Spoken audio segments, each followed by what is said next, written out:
അതൊന്ന് വീണ്ടെടുത്ത് നന്നാക്കുന്ന ഒരു സംവിധാനമാണത്. എന്തിനാണ് അതിനെന്താണ് ഒരു കുഴപ്പമില്ല. അതുകൊണ്ട് തന്നെ നമ്മളിപ്പോഴും നടത്തുന്നുണ്ട്. ഞങ്ങൾ ആ നടത്തുന്നതിന് വല്ല തെറ്റുണ്ടെങ്കിൽ ഞങ്ങൾ മഹാനായ സയ്യിദ് മുഹമ്മദ് ജിഫിരി മുത്തുക്കോയ തങ്ങൾ സമസ്തയുടെ അധ്യക്ഷനോട് ഞങ്ങളെ പറ്റി അന്വേഷിച്ചു, ഞങ്ങളിനി എന്ത് വേണം. ഈ കുട്ടികൾ വാഫി പഠിക്കാൻ വന്നതാ.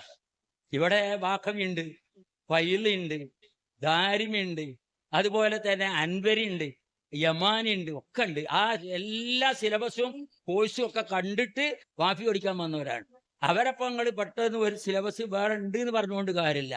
ഇവരപ്പം അങ്ങനെ തള്ളിവിടാൻ പറ്റുമോ എന്ന് ചോദിക്കുമ്പോൾ എന്താ പിന്നെ നിങ്ങൾ അവിടെ പഠിപ്പിച്ചോളി, അതിന് കുഴപ്പമൊന്നുമില്ല അറിയാം. അവിടെ പഠിപ്പിച്ചത് അത് സമ്മതപ്രകാരം പഠിപ്പിക്കണം. ഇപ്പോൾ സമ്മതത്തോടു കൂടി തന്നെ പഠിപ്പിക്കണേ. ചില ആൾക്കാർക്കൊക്കെ എന്താ അങ്ങനെയെന്നുള്ളൊരു ചോദ്യം ഉണ്ട്. അതിനുള്ള മറുപടി ഞാനാ പറഞ്ഞത്. ഞങ്ങൾ സമസ്ത പ്രസിഡന്റിന്റെ ഒക്കെ സമ്മതത്തോടു കൂടി തന്നെ നടത്തണേ.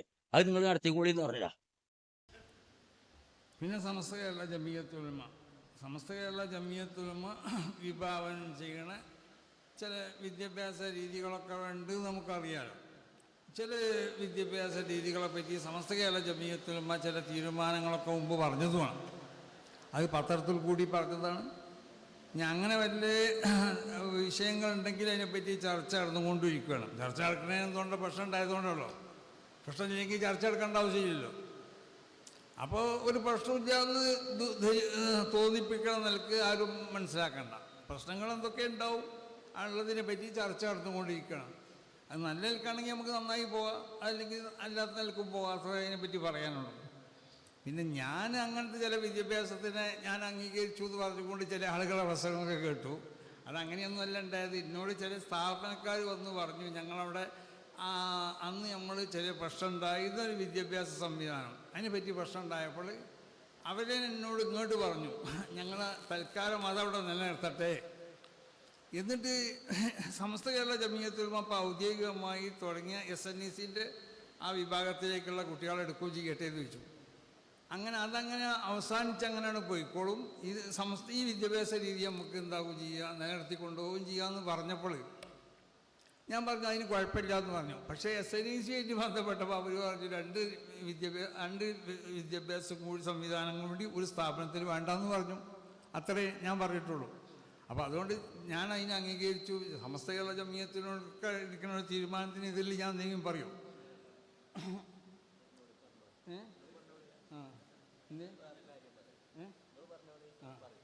അപ്പോൾ സമസ്ത കേരള ജമിയത്തുൽ ഉലമ ഇവിടുത്തെ എല്ലാ വിദ്യാഭ്യാസങ്ങളും അംഗീകരിക്കുന്ന ഒരുപാടുണ്ടാവും, അംഗീകരിക്കാത്ത സംവിധാനങ്ങളുണ്ടാവും, പള്ളിയിലും നമ്മളെ ആളുകളിലുണ്ടാവും, ഒക്കെ ശരിയാണ്.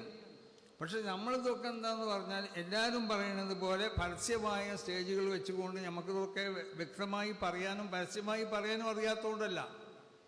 പക്ഷെ നമുക്ക് ചില അതിർവരമ്പുകളുണ്ട്. ആ അതിർവരമ്പുകൾ ഭേദിക്കേണ്ടത് മാത്രം മനസ്സിലാക്കിയതുകൊണ്ട്. അപ്പോൾ അതുകൊണ്ടിട്ട് സമസ്ത കേരള ജമിയത്തുൽ ഉലമ അതിൻ്റെ എല്ലാവിധ നിയമങ്ങളും സമസ്ത കേരള ജമിയത്തുൽ ഉലമയുടെ ആശയങ്ങളും ആദർശങ്ങളും ഒക്കെ ഉൾക്കൊണ്ടാൽ മാത്രം പോരാ, പൂർണ്ണമായി സമസ്ത കേരള ജമിയത്തുൽ ഉലമക്ക് വഴിപ്പെട്ടുകൊണ്ടിട്ട് സമസ്ത കേരള ജമിയത്തുൽ ഉലമയുടെ ഉപദേശങ്ങളും നിർദ്ദേശങ്ങളൊക്കെ അനുസരിച്ചു കൊണ്ട് പോകണ ഏതെല്ലാം വിദ്യാഭ്യാസങ്ങളുണ്ടോ അതൊക്കെ സമസ്ത അംഗീകരിക്കുന്ന വിദ്യാഭ്യാസങ്ങൾ തന്നെയാണ്. അതിന് സമസ്ത കേരള ജമിയത്തുൽ ഉലമയുടെ പൂർണ്ണമായ പിന്തുണയുണ്ടാവും. അതല്ലാതെ സമസ്ത കേരള ജമിയത്തുൽ ഉലമ എന്തെങ്കിലും നിലക്കുള്ള തീരുമാനങ്ങൾ ഏതെങ്കിലും വിദ്യാഭ്യാസ സംവിധാനങ്ങളെ സംബന്ധിച്ച് എടുത്തിട്ടുണ്ടെങ്കിൽ അതുമായി കൊണ്ട് യോജിച്ചു പോകാൻ പറ്റുമോ ഇല്ലയോ എന്നുള്ള ചർച്ച ഇങ്ങനെ പല പ്രാവശ്യം നടന്നിട്ടുണ്ട്. അതെനിക്ക് അങ്ങോട്ടും ഇങ്ങോട്ടൊക്കെ എഴുത്തുകുത്തുകളൊക്കെ ഉണ്ടായിട്ടുണ്ട്. അതൊന്നും ഇപ്പോൾ ഈ അവസരത്തിൽ